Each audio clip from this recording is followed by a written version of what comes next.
আমি শিক্ষা প্রতিমন্ত্রী হিসেবে আমি এবং দায়িত্বপ্রাপ্ত মন্ত্রী মহোদয় এহসানুল হক মিলন এমপি আমরা দুজন বৃহত্তর আলোচনা করেছি। তিনজন যে সচিব আছেন স্পেশালি মাদ্রাসা এবং টিভিইটি এডুকেশন মানে ভোকেশনাল এডুকেশন যিনি সচিব আছেন ওনাদেরকে নিয়ে বৃহত্তর আলোচনা করেছি।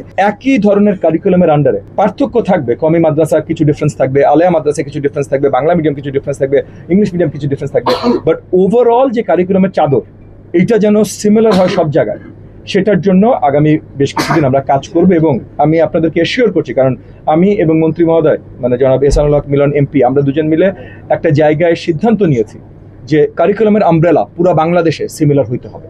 বাকি কিছু এদিক ওদিক থাকতেই পারে, কিছু এখানে এক্সট্রা পড়াবে, কিছু ওখানে এক্সট্রা পড়াবে না, কিন্তু কারিকুলামের আমব্রেলা সেম হতে হবে। সেই আঙ্গিকে আমরা কাজ করব এবং আমি বিশ্বাস করি সেই আঙ্গিকে কাজ করলে ভুল তথ্য ভুল জ্ঞান ছড়ানোর যে একটা প্রবণতা আমরা গত বেশ কিছু বছর দেখেছি, এটা আমি শুধু মাদ্রাসার জন্য বলছি না, আমি যে কোনো জায়গার জন্য বলছি, ভুল তথ্য ভুল জ্ঞান ছড়ানোর যে প্রবণতা এই জায়গাটায় আমরা অনেক দূর হয়তো সঠিক জায়গায় আনতে সক্ষম হব।